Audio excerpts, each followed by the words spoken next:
El ser humano desde épocas remotas ha necesitado medios para efectuar cálculos y procesar la información. Primero surgieron los instrumentos aritméticos como el ábaco, desde los cuales se ha llegado a las calculadoras y ordenadores actuales.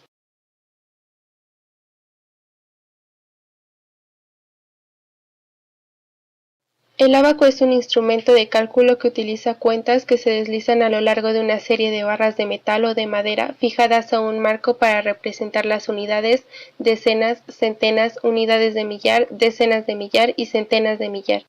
Este nos sirve para efectuar operaciones aritméticas sencillas como sumas, restas, divisiones y multiplicaciones. Por ello es considerado el precursor de la calculadora digital moderna. El origen del ábaco está literalmente perdido en el tiempo, ya que no se sabe su origen con precisión. Desde épocas muy tempranas, el hombre primitivo encontró materiales para idear instrumentos de contar, así que es probable que su inicio fuera una superficie plana y piedras que se movían sobre líneas dibujadas con polvo.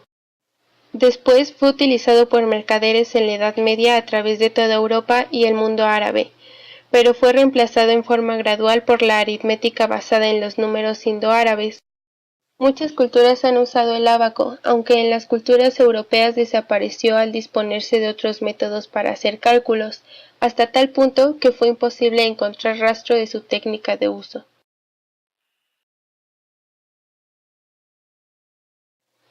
El Steve Wagner era una calculadora mecánica digital inventada por el matemático alemán Gottfried Wilhelm Leibniz alrededor de 1672 y completada en 1694. Leibniz extendió las ideas de Blaise Pascal y en 1671 introdujo el Steve Wagner, también conocido como máquina de Leibniz, un dispositivo que, así como ejecutaba adiciones y sustracciones, podía multiplicar, dividir y sacar raíces cuadradas mediante una serie de pasos de adiciones.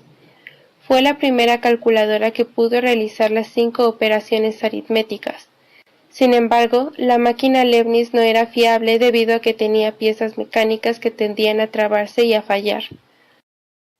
Pero fue tan exitoso que el diseño de esta calculadora duró alrededor de 300 años. Lo malo es que eran caras y no eran accesibles para la mayor parte de la población. En una carta del 26 de marzo de 1673 a Johann Friedrich, Leibniz describió que el propósito de la máquina aritmética era el de hacer cálculos de forma fácil, rápida y exacta. Leibniz también agregó que teóricamente los números calculados podían ser tan grandes como se desee.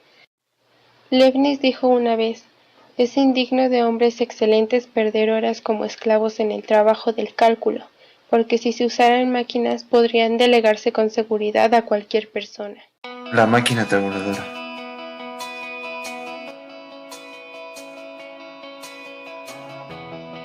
Considerada la primera computadora, se inventó en 1889 por Hermann Hollerith, padre de la informática, y es uno de los primeros artefactos de la misma, que sirve para el procesamiento de datos y marca el inicio de los ordenadores modernos. Se utilizó por primera vez en el censo de Estados Unidos de 1890, en el cual se censaron más de 60 millones de personas. Este aparato revolucionó el procesamiento de datos, ya que sin ella, el mismo hubiera tomado 10 años, y con ella solo fueron 6 meses, ya que analizaba 300 tarjetas por minuto. También utilizaba unas tarjetas perforadas para tabular la información, un lector de tarjetas, un clasificador y un contador para procesar los datos en binario, tomados de las preguntas sí y no, para recolectar la información del censo. Hermann Hollerith tomó ideas de la máquina analítica de Charles Babbage, diseñada entre los años 1833 y 1842, un invento que no se terminó de construir por la falta de materiales y financiamiento de este proyecto. Este aporte, junto con los de Joseph Marie, Francis Bacon y Ada Lovelace, sirvieron para la construcción de tarjetas perforadas y la máquina. Después del éxito demostrado, Hermann Hollerith le agregó la función de suma para utilizar en la contabilidad de los ferrocarriles centrales de Nueva York. Luego Hollerith adaptó su invento para que funcionara en las áreas mercantiles, donde años más tarde daría también buenos resultados. Debido al éxito, Hollerith fundó la Tabulating Machine Company en 1896, que después se juntó con otras 3 compañías y en 1924 se creó IBM.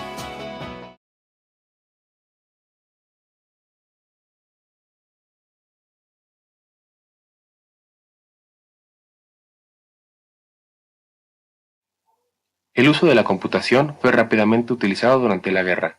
Se utilizaban tablas previamente calculadas para ajustar el ángulo de los cañones. Estas tomaban en cuenta el aire y la distancia, pero cada que se creaba un nuevo cañón se tenían que hacer nuevas tablas y era muy laborioso y ocurrían muchos errores en el proceso. Aquí entra Charles Babbage, matemático y científico de la computación. En 1822 mandó una carta a the Royal Astronomical Society que decía Notes on the application of machinery to the computation of astronomical and mathematical tables. En esta él presentó algo llamado the Difference Engine, una máquina capaz de calcular polinomios. Los polinomios se escriben la relación entre varias variables. También pueden usarse para aproximar funciones logarítmicas y trigonométricas. Babbage empezó a construir la máquina en 1823 y durante 2 décadas trató de fabricar y armar 25.000 componentes que juntos pesaban alrededor de 15 toneladas. El proyecto fue abandonado, pero en 1991 historiadores construyeron el Difference Engine y funcionaba. Durante la construcción del Difference Engine, Babbage imaginó una máquina más compleja, la máquina analítica. A diferencia del Difference Engine y la máquina de Leibniz, la máquina analítica era una computadora de uso general. Podía ser usada para más de una computación en particular, se le podía dar datos y correr operaciones en secuencia, y hasta tenía una memoria y una impresora primitiva, pero esta nunca se construyó. Matemática británica Ada Lovelace escribió programas hipotéticos para la máquina analítica. Por su trabajo se le considera como la primer programadora. La máquina analítica inspiraría la primera generación de científicos de computadoras, que incorporaron muchas de las ideas de Babbage en sus máquinas. Por eso, Babbage es considerado como el padre de la computación. En 1912 nace Alan Turing, genio del siglo XXI. Matemático, lógico, criptógrafo y filósofo. Considerado padre de la informática moderna, realizó el nexo entre la algorítmica y los autómatas. Durante la Segunda Guerra Mundial creó la máquina de Turing, así salvando millones de vidas. Consistía en una cinta infinita con casillas que podían registrar ceros y unos y una máquina de estados finitos que podía avanzar o retroceder sobre la cinta y leer dígitos o escribir según el estado en que se encontrara. Al almacenar el programa quedaban delimitados los papeles que iban a desempeñar el hardware de propósito general y el software, tanto de sistema como de aplicaciones en la informática actual. Gracias a este hombre, que fue mal juzgado por su orientación sexual, se tiene la tecnología y las comodidades de hoy en día. Colossus Mark, 1944. Las máquinas Colossus fueron de los primeros dispositivos electrónicos, con el principal fin de descifrar las comunicaciones alemanas durante la Segunda Guerra Mundial. Basándose en la máquina de Turing, estaba compuesta por más de 1500 tubos de vacío. La entrada de datos era por tarjeta perforada y los resultados se almacenaban en los rieles, todas totalmente automáticas. El proyecto fue orden del primer ministro Winston Churchill y fue de carácter ultra secreto. El encargado de este proyecto, Tommy Flowers, que buscaría mejorarla con la implementación de almacenamiento en tubos de vacío. La culminación de este titán fue de 2.25 metros de alto, 3 de largo y 1.20 de ancho. Aunque no duró mucho ya que fue pronto reemplazada, es un gran ejemplo de la evolución tecnológica durante la guerra.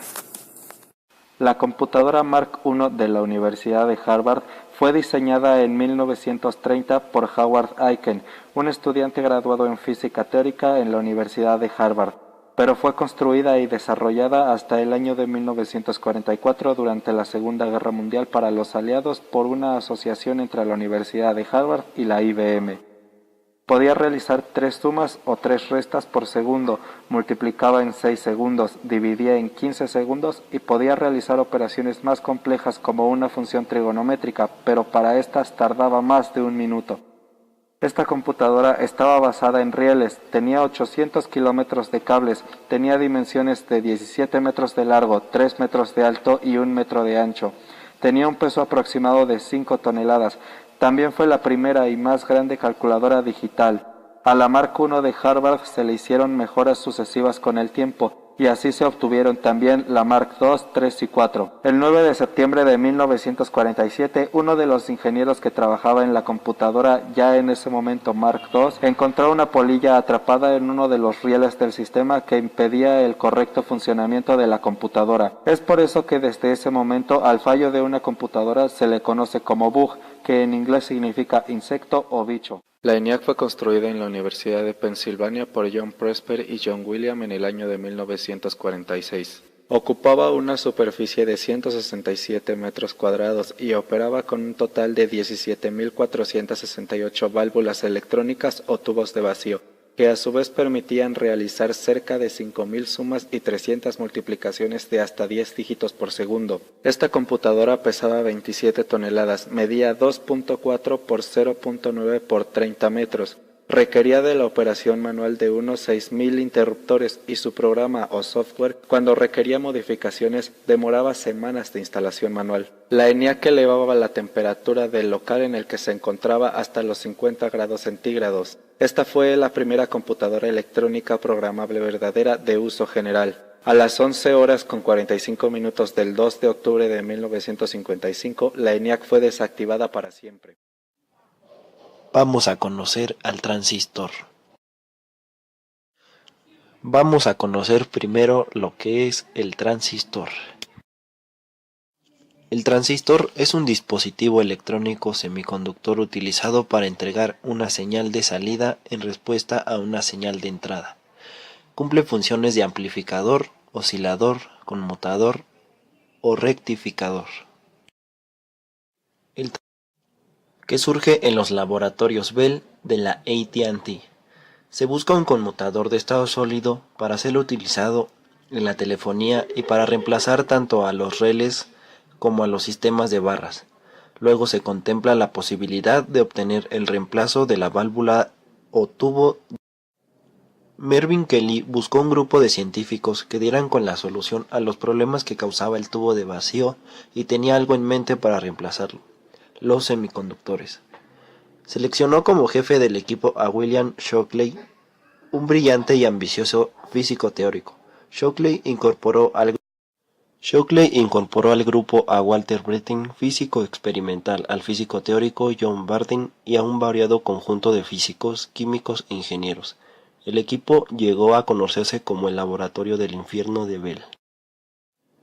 En 1947 el equipo dio con la solución, al fabricar un prototipo que hacía lo mismo que las válvulas de vacío: amplificar señales eléctricas, pero con un material semiconductor, el germanio. En el año 1956, el Premio Nobel de Física fue compartido por tres grandes científicos: William Shockley, John Bardeen, Walter Brattain, por el que es considerado como el mayor desarrollo tecnológico del siglo XX, el transistor. El impacto de los transistores fue enorme, al liberarse de los voluminosos y frágiles triodos de vacío, y así comenzaron a disminuir las tallas de nuestros dispositivos electrónicos, hasta hoy día en el que empieza a ser común un móvil con el tamaño de un reloj.